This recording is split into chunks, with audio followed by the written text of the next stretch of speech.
سوال میں جو صورتحال بیان کی گئی ہے اس پر کلام کرنے سے پہلے کہ اس پر کچھ عرض کرنے سے پہلے یہ عرض کر دوں کہ ہمیں کوئی زیادہ تجربہ تو نہیں ہے، بلکہ مجھ سے بہت زیادہ سینئر ہمارے انیس بھائی ہیں۔ جب میں دعوت اسلامی کے ماحول میں آیا تو بھی یہ دعوت اسلامی کی اہم ذمہ داریوں پر فائز تھے۔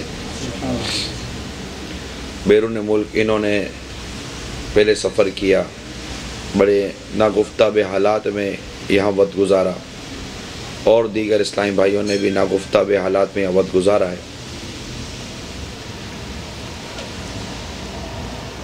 اور آج اللہ کی رحمت ہے کہ آپ کو کچھ نہ کچھ نتائج حاصل ہوئے ہیں۔ آپ نے ابھی کچھ ہی دیر پہلے فرمایا کہ 400 کے آس پاس مدنی منع و مدنی منیہ آپ کے پاس پڑھ رہے ہیں مدرسۃ المدینہ کے حوالے سے۔ تو یہاں 7-8 سال میں 400 کے آس پاس مدنی منع یا اتنے خاندان کا آپ کے قریب آ جانا، یہ ایک اچھی کامیابی کہلائے گی، ناکامی نہیں ہے۔ جبکہ ہمارے انداز کیسے ہی صحیح، اس میں کمزوریاں اور کوتاہیاں واقعی ہوتی رہتی ہیں۔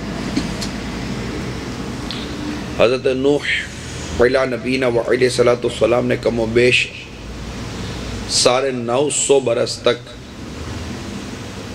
نیکی کی دعوت پیش کی۔ مجھے دے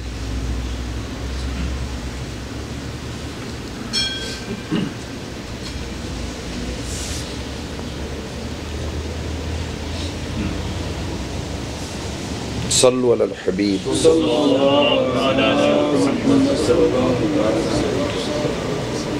حضرت نوح علیہ نبینا علیہ صلاۃ والسلام نے کم و بیش 950 برس تک نیکی کی دعوت پیش کی، اور ایمان لانے والوں میں سے 100 کی تعداد بھی نہیں تھی، جبکہ آپ کی نیکی کی دعوت، آپ کی تبلیغ دین خالص، مکمل خالص اللہ کے نبی ہیں، اور جس وقت جو اللہ کا نبی ہوتا ہے جس دور میں، وہ اس وقت تمام مخلوق میں سب سے زیادہ عقل مند ہوتا ہے۔ رہی بات ہانگ کانگ کے حالات کی، حالات کیسے ہی صحیح، ہمیں یہاں مسلمانوں کا سپورٹ حاصل ہے۔ یہ حالات بدتر ضرور ہیں، مگر وہ بدترین حالات نہیں ہیں جن حالات میں ہمارے آقا صلی اللہ تعالیٰ علیہ وسلم نے اعلان نبوت فرمایا تھا۔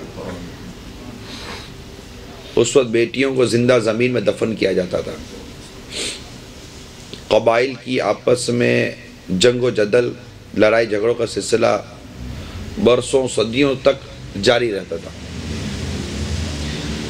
آپ بے حیائی کی بات کر رہے ہیں، اس وقت مکہ مکرمہ میں، اس کے اطراف میں گھروں پر جھنڈے لگائے جاتے تھے جو بے حیا عورتیں لگاتی تھیں، اور یہ دعوت ہوتی تھی کہ اس گھر میں بدکاری کی جاتی ہے۔ کفار تھے، اعلان نبوت تو نہیں ہوا تھا۔ حضرت عیسیٰ روح اللہ علیہ نبینا علیہ صلاۃ والسلام کے آسمان کی طرف اٹھائے جانے کے کم و بیش 600 برس کے بعد سرکار صلی اللہ تعالیٰ علیہ وسلم کی ولادت با سعادت کی خوشخبریاں اس کائنات نے سنی، تو حالات وہ بدترین تھے۔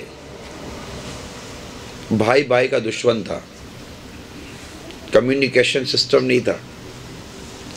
اگر اعمال کی بات کریں تو سب سے افضل ترین عبادت تو شرک تھی، بتوں کی پوجا کرنا، کعبہ معظمہ کے گرد ننگے ہو کر، تالیاں بجا کر، سیٹیاں بجا کر کفار طواف کیا کرتے تھے۔ کعبہ مشرفہ کے گرد 360 بت تھے۔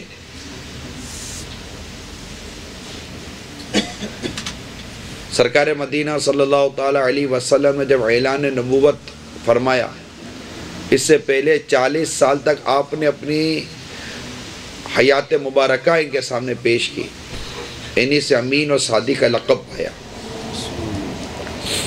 لیکن جب آپ اعلان نبوت فرماتے ہیں تو کفار مکہ پر ظلم و ستم کرتے ہیں، یہاں بھی غیر مسلم ہیں۔ نیکی کی دعوت دینے والے کو کس نے پتھر مارا؟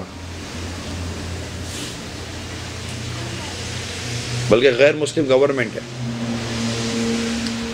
مجھے آج یہاں ویزا فار پریچنگ دیا گیا ہے، سبحان اللہ۔ مجھے یہاں اسلام کی دعوت دینے کے لیے ویزا دیا گیا ہے۔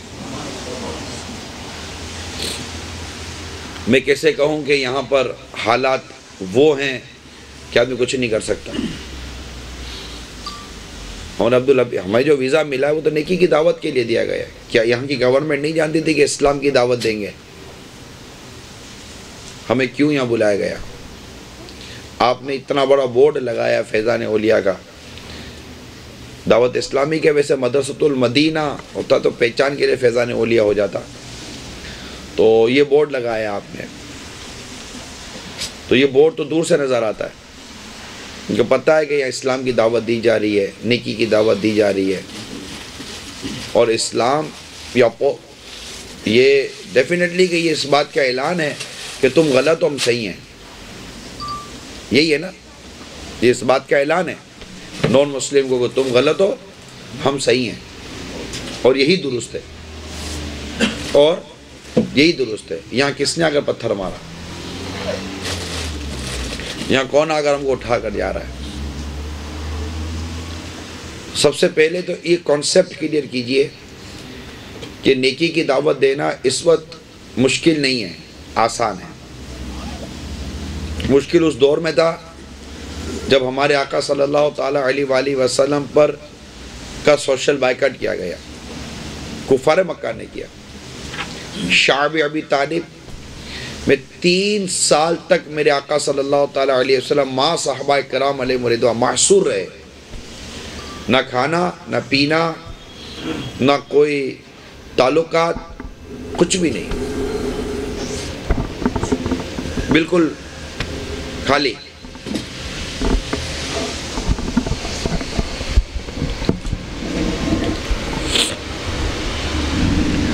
تو حالات تو وہ خراب تھے کہ حالات یہ خراب ہیں، مگر اس وقت بھی صحابہ کرام علیہ رضوان ڈٹے رہے، 3 سال تک بھوک پیاس کی تکلیف برداشت کی۔ اللہ تعالیٰ کی مدد آتی ہے اور وہ حصار ختم کر دیا جاتا ہے، اور مسلمان پھر سے لوگوں میں رہنا شروع کر۔ ہمارے ساتھ ایک آدمی بات چیت کرنا بند کر دے، ہماری طبیعت خراب ہو جائے گی۔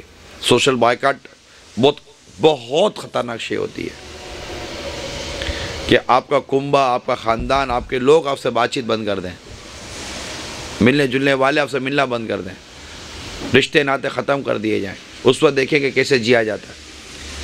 ہماری گلی میں، ہمارے محلے میں، ہمارے مکان کے اندر ایک شخص بھی اگر ہمارا مخالف ہو جاتا ہے، ہمیں بے چینی ہو جاتی ہے۔ وہاں پورے کے پورا شہر، ایک بہت بڑی تعداد شہر کی سرکار صلی اللہ تعالیٰ علیہ وسلم کے مخالف ہو گئی، صدیق اکبر رضی اللہ تعالیٰ عنہ کے مخالف ہو گئی۔ ایسے حالات تو نہیں ہیں۔ صحابہ کرام علیہ رضوان سرکار صلی اللہ تعالیٰ علیہ وسلم کے ساتھ دار ارقم میں بیٹھ کر، ایک چھوٹا سا، بظاہر چھوٹا سا تھا لیکن بڑا عالی شان مکان تھا، اس میں بیٹھ کر کس طرح لوگوں کو اللہ کی طرف بلانا ہے، نیکی کی دعوت دینی ہے، اسلام کی دعوت دینی ہے۔ صحابہ کرام علیہ رضوان ایمان لے آتے تھے مگر ایمان ظاہر نہیں کر سکتے تھے، کہ اپنے ایمان کو ظاہر کرنا یہ خود کے لیے مشقت، مصیبت کو اعلان دینا تھا۔ پتھر مارتے تھے،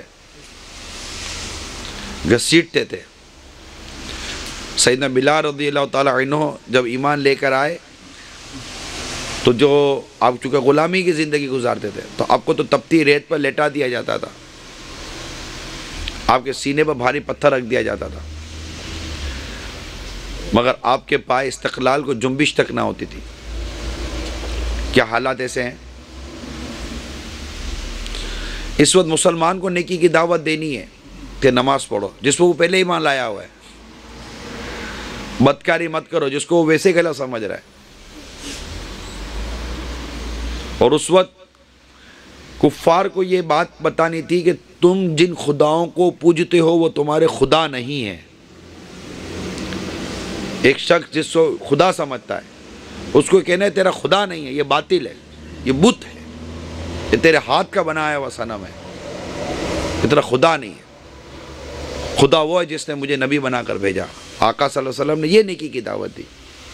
یہ چاند اس کو خدا مت سمجھو، یہ سورج اس کو خدا مت سمجھو، یہ آگ یہ خدا نہیں، یہ مخلوق ہے، اسے اللہ نے پیدا کیا ہے۔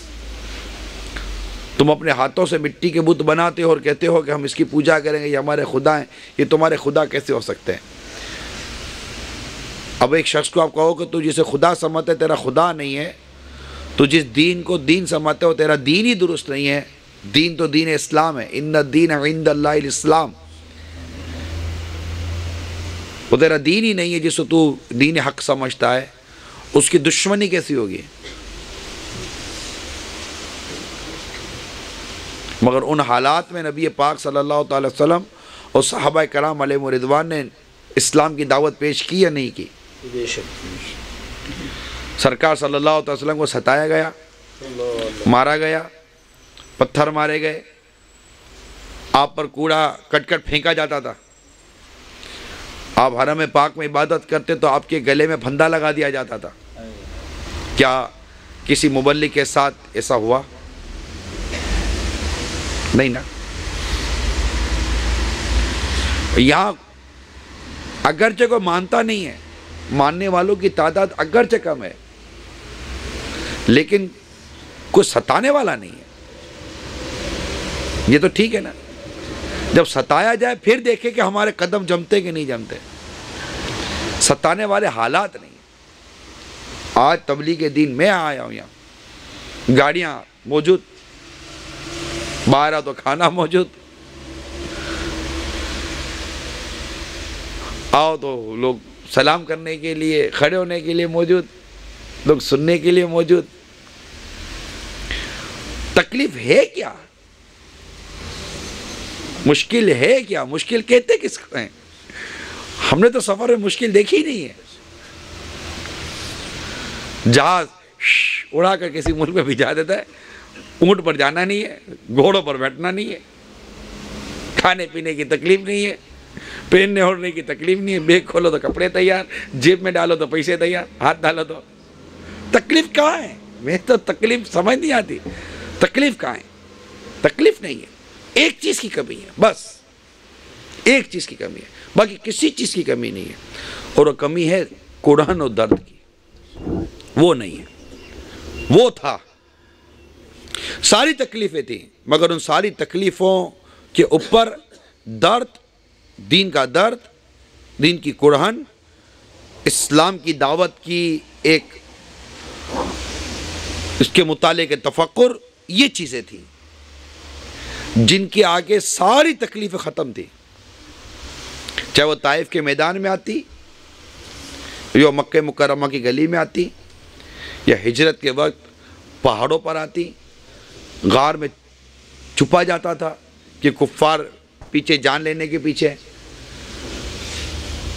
مکان کے باہر جان کے دشمن کھڑے ہوئے، کبھی غزوہ بدر ہوتا تو کبھی غزوہ احد ہوتا۔ یہ کیا تھا؟ آج ہمارے پاس جو دین پہنچا میٹھے اسلامی بھائیوں، یہ دین تو ہمیں گھر بیٹھے ملا ہے، یہ اس طرح پھیلا نہیں تھا جس طرح آج ہمیں ملا ہوا ہے۔ شاید ایک یہ بھی وجہ ہے کہ ہمیں ہمارے دین اسلام کی قدر نہیں ہے۔ ہماری مثال اس آزاد خیال نوجوان بیٹے کی سی ہے جس نے کبھی غربت کے دن ہی نہیں دیکھے، اور باپ نے کما کما کما کما کر اتنا اوپر لے گیا کہ آج جب اس نے آنکھ کھولی تو عیش و عشرت کی زندگی میں وہ آنکھ کھولتا ہے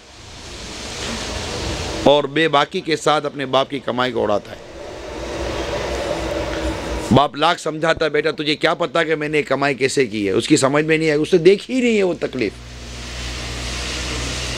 حقیقت یہ ہے کہ ہم نے دیکھی نہیں ہے وہ تکلیف جس تکلیف کے تحت ہم تک دین اسلام پہنچا ہے۔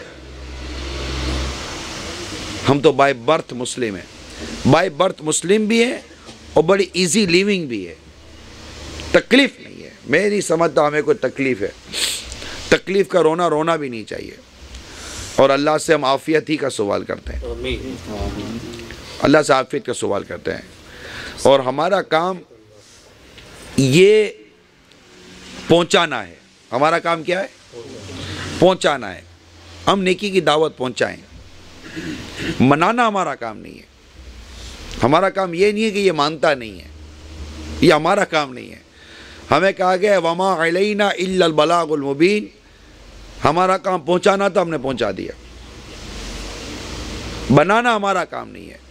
ہم نے اللہ کے حکم پر، اس کے پیارے حبیب صلی اللہ تعالیٰ علیہ وسلم کے حکم پر نیکی کی دعوت دے دی، بھائی آپ مت کرو یہ، اور اس کے تقاضے پورے کیے۔ ادعو الی سبیل ربک بالحکمت والموعظۃ الحسنہ، اللہ کی راہ کی طرف بلاؤ پکی تدبیر اور حکمت سے۔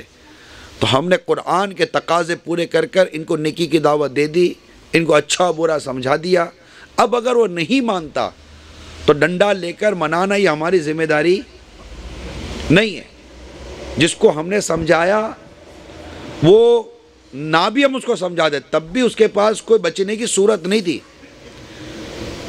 کہ قیامت کے دن وہ سوال کا جواب نہیں دے سکتا تھا، مگر اب تو مزید کو سمجھا دیا گیا ہے کہ مت کرو۔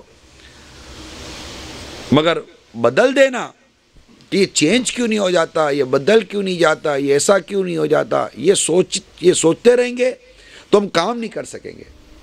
ہمارا کام آگے سے آگے، آگے سے آگے، آگے سے آگے بڑھتے رہنا ہے۔ اب میں یہاں بیٹھ جاؤں کہ جب تک کہ یہ 50-100 افراد بدل نہیں جائیں گے میں نے آگے نہیں بڑھنا ہے، تو میں تو آگے نہیں بڑھ سکوں گا۔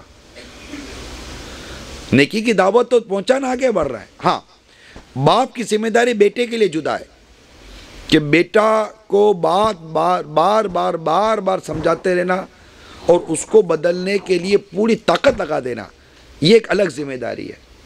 وہ باپ کی ذمہ داری بیٹے کے لیے جو اللہ اور اس کے رسول نے عائد کی ہے وہ ایک الگ ہے۔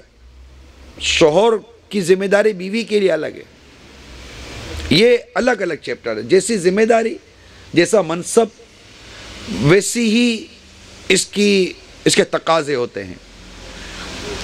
تو اب تیسری بات جو سوال میں کی گئی، یہاں گناہ بہت ہیں، ہم کیسے بچیں؟ تو بات صرف یہاں کی نہیں ہے، آپ کسی ملک میں چلے جائیں، جس سے بچنا ہے نا اس سے اللہ بچا لیتا ہے۔ ہمارے اسلامی بھائی شبیر بھائی ہند سے آئیں، وہاں کے حالات ہم نے دیکھے ہیں، یہاں تو کچھ بھی نہیں ہے، بس بے حیائی ایک ماڈرنزم کی صورت اختیار کر گئی ہے۔ یہاں ایک ماڈرن بے حیائی ہے یہاں، ورنہ بے حیائی یہاں نہیں، وہاں نہیں ہے، ایسا نہیں ہے، بلکہ بے حیائی ہمارے گھروں میں نہیں ہے، ایسا نہیں ہے۔ ایک تعداد ہے جن کے گھروں میں بے حیائی ہے، ٹھیک ہے، کسی کی یہاں بے حیائی کی پرسنٹیج کم ہے، کسی کا بے حیائی کی پرسنٹیج زیادہ ہے۔ اللہ جس کو بچانا چاہے وہ بچ جائے گا۔ میں پاکستان سے ہوں کہ وہاں بے حیائی نہیں ہے، کیا وہاں گلی کوچوں میں بازاروں میں پھرنا آسان ہے؟ با حیا شخص آنکھیں اٹھا کر وہاں پھر نہیں سکتا، قدم قدم پر عورتیں، اور وہاں تو مصیبت یہ ہے کہ وہاں مسلمان عورتیں عجیب و غریب لباس پہن رہی ہیں، آپ کے یہاں ایسا نہیں ہے۔ میں صحیح کہہ رہا ہوں، صحیح کہہ رہا ہوں، یہاں مسلمان عورتیں ان کے مقابلے میں زیادہ اچھی ہیں۔ ایمان تو اچھا ہے ہی، عمل میں بھی ایسا نہیں ہے۔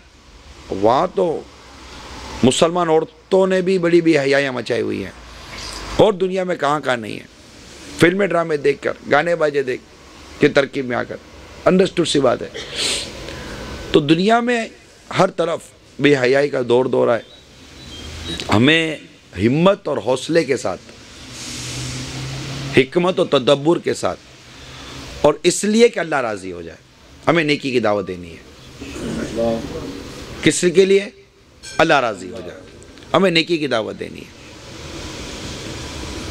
میں یہاں بیٹھ کر نیکی کی دعوت دوں، گھنٹہ 1.5 گھنٹہ 2 گھنٹہ اللہ سے قبولیت کی امید رکھوں اور اس سے دعا کرو یا اللہ میں نے تیرا پیغام پہنچایا، بدلنا تیرا کام ہے. بدلنا تو اللہ کا کام ہے.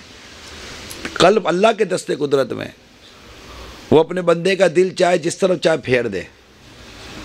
ہم اسے دعا کرتے ہیں کہ اللہ تعالی ہمارا دل اپنی اطاعت و فرما برداری کی طرف پھیرے. حدیث پاک میں یا مقلب القلوب ثبت قلبی علی دینک، اے دلوں کو پھیرنے والے میرے دل کو ثبت قلبی علی دینک، میرے دل کو تیرے دین پر ثابت رکھ.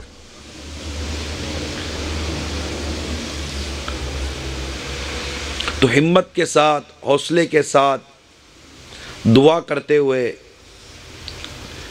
گناہوں کے کیچڑ سے بچتے ہوئے ہم چلیں. یہ آج بارش ہو رہی ہے آپ کے یہاں، جس کو بھیگنا ہے وہ چھتری نہیں لیتا، جس کو بچنا ہے وہ چھتری لے لیتا ہے.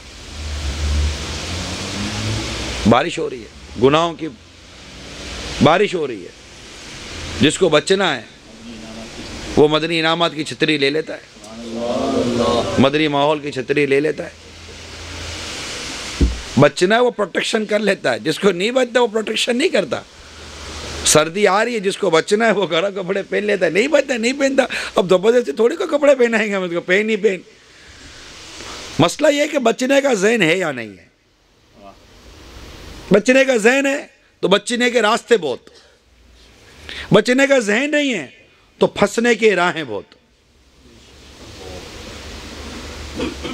تو کلچر کو کوسنے کے بجائے، میں بہت عرصے سے غور کرتا ہوں، ماحول اور کلچر کو کہنے کے بجائے خود کو کہنے کی عادت پیدا کیجیے. ماحول گندا نہیں ہوتا، ہم گندے ماحول گندا، ہم اچھے ماحول اچھا. ماحول کس ماحول کے کون سا ناک ہو؟ ماحول کی ناک کیسی ہوتی ہے؟ ماحول کے ناک کے نتھنے کتنے ہوتے ہیں؟ ماحول کی کتنی آنکھیں ہوتی ہیں؟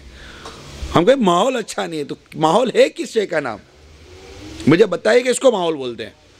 ماحول لوگوں کے طور طریقے، یہ ماحول ہیں.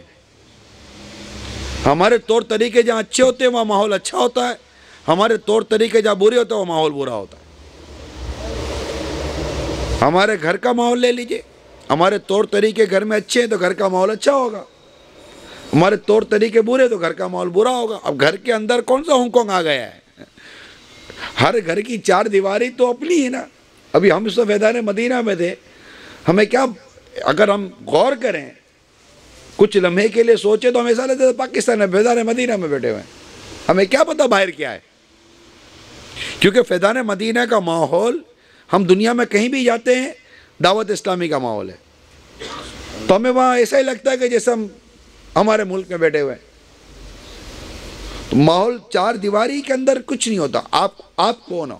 اب میں فیضان مدینہ میں ہوں، اب میں جیسے باہر رہنا پسند کرتا ہوں، اگر میں فیضان مدینہ میں سے رہنا پسند کرتا ہوں تو میرے لیے فیضان مدینہ کا ماحول بھی باہر جیسا ہو جائے گا.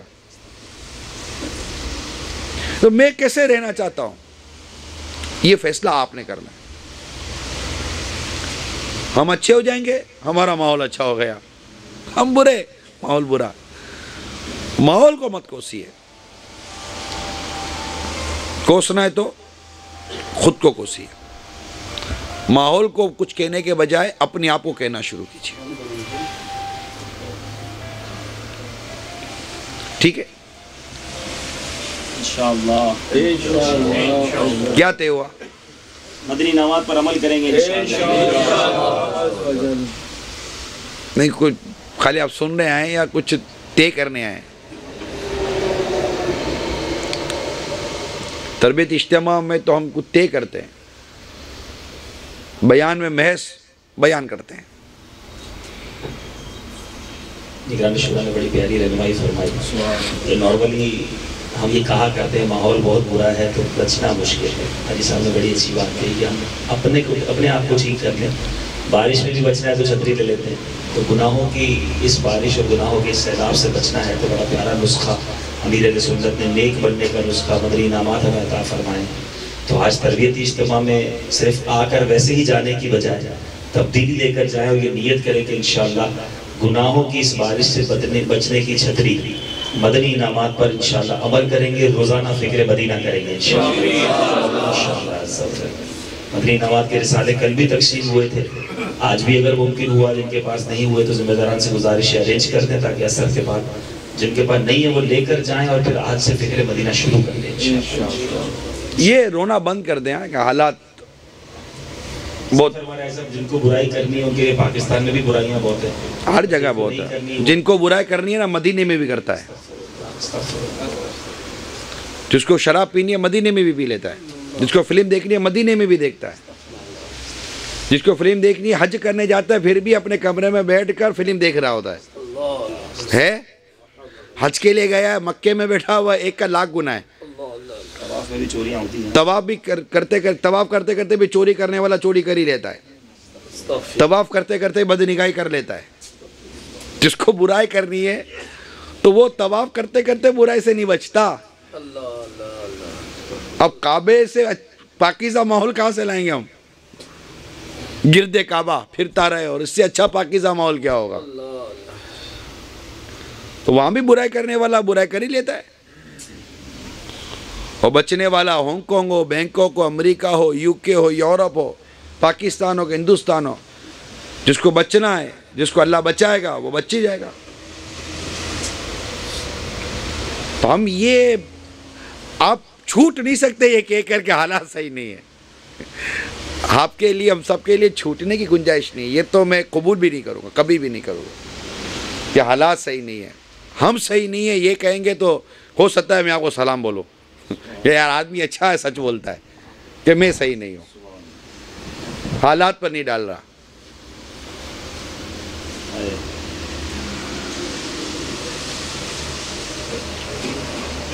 مزید کوئی سوالات اسلامی بھائیوں؟ میں نے کل کہا تھا کہ آپ سوالات کیجئے گا، انشاءاللہ جوابات درس کروں گا۔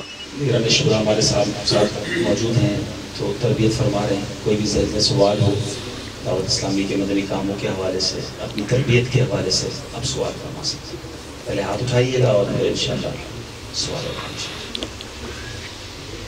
جی مائک آپ تک آ جائیں گے۔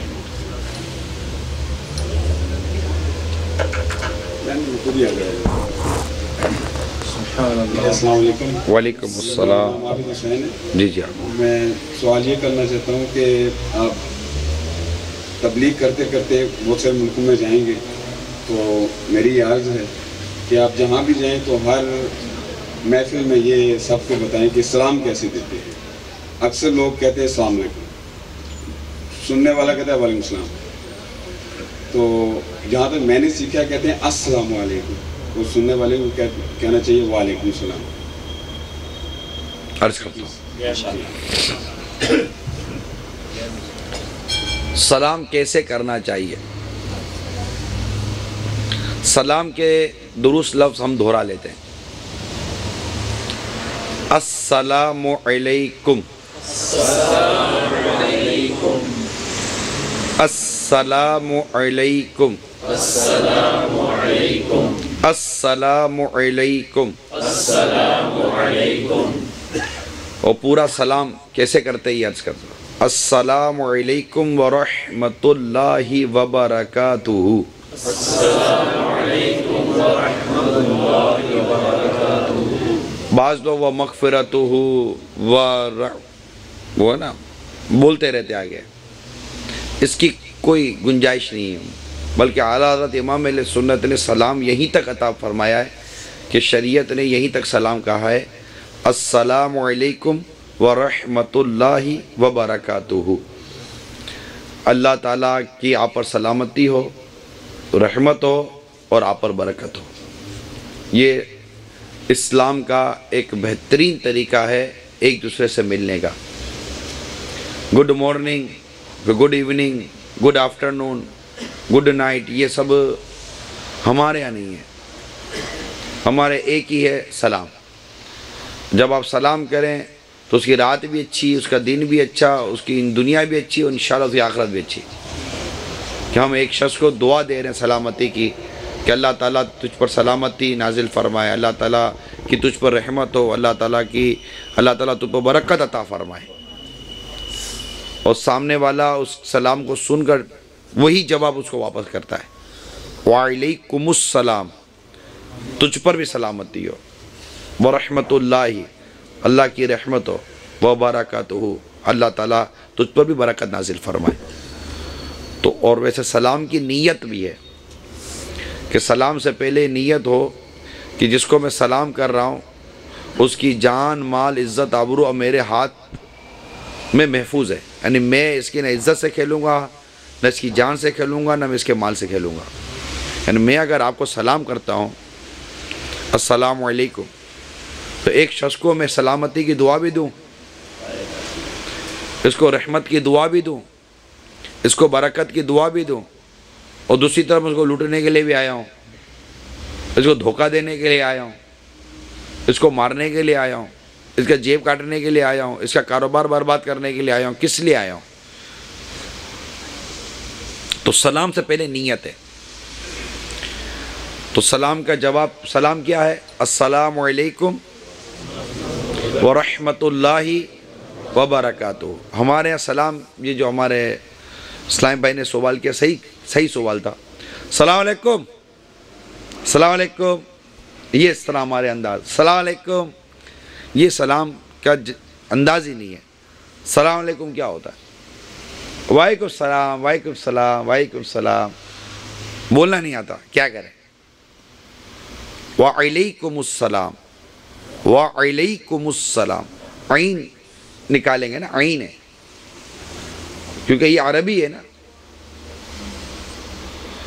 السلام علیکم ورحمت اللہ وبرکاتہ، اور ہم سن کر کیا کہیں گے؟ یہ آپ فوٹوگرافی کر رہے ہیں نہیں نا؟ ہاں پلیز فوٹوگرافی مت کیجیے۔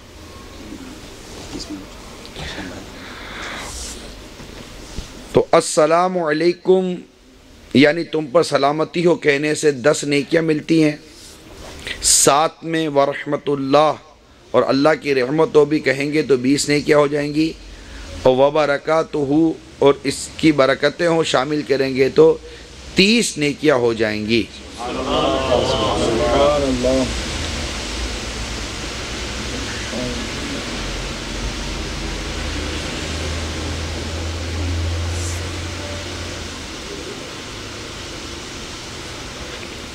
اسی طرح جواب میں وعلیکم السلام ورحمت اللہ وبرکاتہ کہہ کر 30 نیکیاں حاصل کی جا سکتی ہیں۔ سلام کا جواب فوراً اور اتنی آواز سے دینا واجب ہے کہ سلام کرنے والا سن لے۔ سلام و جواب سلام کا درست تلفظ یاد فرما لیجئے، ٹھیک ہے؟ پورا سلام کریں گے اور پورا جواب دیں گے انشاءاللہ۔ تو کیسے سلام کریں گے؟ السلام علیکم ورحمۃ اللہ وبرکاتہ۔ ایک ایک کر کے اگر کوئی ہاتھ اٹھا دے کہ میں بولتا ہوں۔ سبحان اللہ۔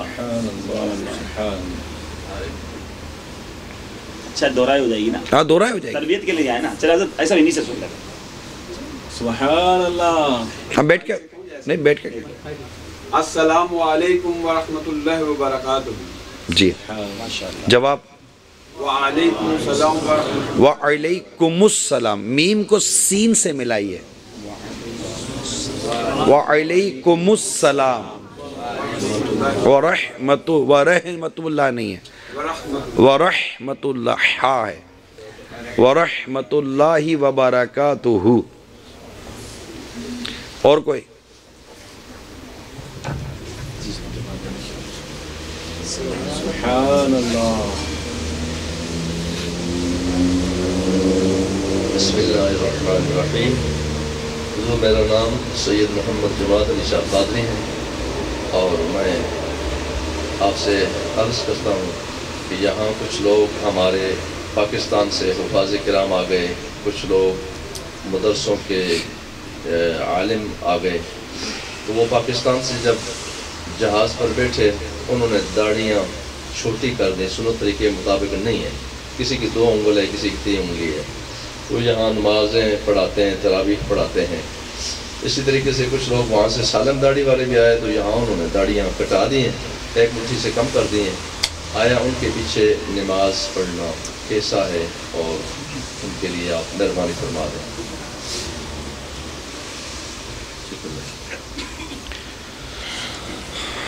داڑھی کے متعلق تو اعلیٰ حضرت کا فتویٰ یہی ہے کہ، اور ہمارے علماء نے یہی بتایا ہے کہ داڑھی ایک مشت واجب ہے،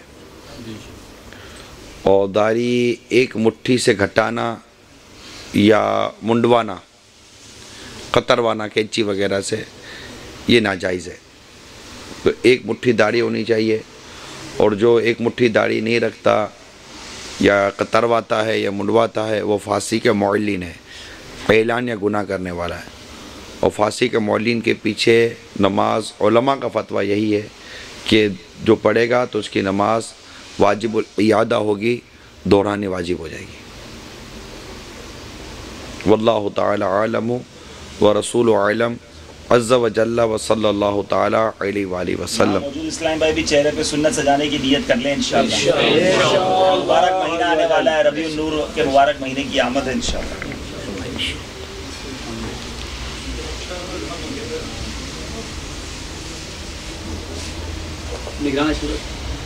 نگران شورا کی بارگاہ میں عرض ہے کہ یہاں اکثر اسلامی بھائیوں کو جمعے کی دعوت دی جاتی ہے، اور ہانگ کانگ کے اکثر اسلامی بھائی کو مشکل ہے، وہ جمعہ کی نماز ادا نہیں کر سکتے۔ جب ان کو کہا جاتا ہے تو آگے سے یہ جواب ملتا ہے کہ ہمارا باس جو ہے یا جس کے پاس ہم جاب کرتے ہیں وہ ہمیں جمعے کی اجازت نہیں دیتا، یا جمعے کو ہمیں چھٹی نہیں ہوتی۔ اور دوسری عرض ہے کہ مسلمان کا کافر کے پاس نوکری کرنا کیسے؟ جمعہ کی چھٹی، جمعہ اتوار کو کر لیں، کیا کریں نماز؟ کیا مشورہ آپ کا؟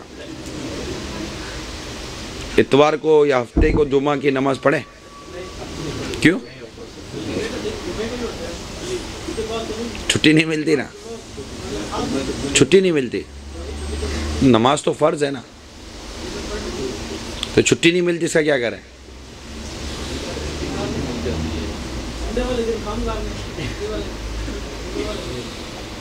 کیا کریں؟ چلو آپ مشورہ کرتے ہیں نا، کیا کرنا ہے؟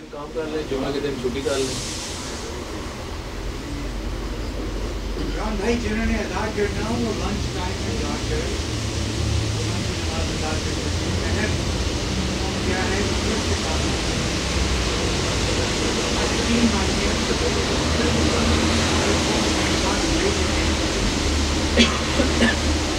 کچھ لوگ جمعے کی ادائیگی کے لیے جاتے ہیں، کچھ لوگ نہیں جاتے۔ اب ایک نان مسلم جو ہے، چائنیز جو ہے، وہ یہ کہتا ہے کہ یہ لوگ جو اپنا گئے ہیں نماز کی ادائیگی کے لیے، یہ اچھے مسلمان ہیں یا آپ لوگ اچھے مسلمان ہیں؟ آپ لوگ مجھے خوش کر رہے ہو یا خدا ان کی ذات کو خوش کر رہے ہو؟ حقیقت یہ ہے کہ دین سے بہت زیادہ دوری ہے، شعور نہیں ہے۔ جب تک ہمارے اندر شعور بیدار نہیں ہوگا، اب یہ مانیے کہ میں نے سنگاپورینس کے پاس کام کیا، 4 جنریشن سے ہانگ کانگ میں مقیم ہیں ہم لوگ۔ وہ لوگ یہ قوم اتنی بھولی، اتنی معصوم ہے، وہ لوگ کہتے ہیں کہ آپ اپنی ریکوائرمنٹ ہمیں پیش کریں، ہم اپنی جائز خواہشات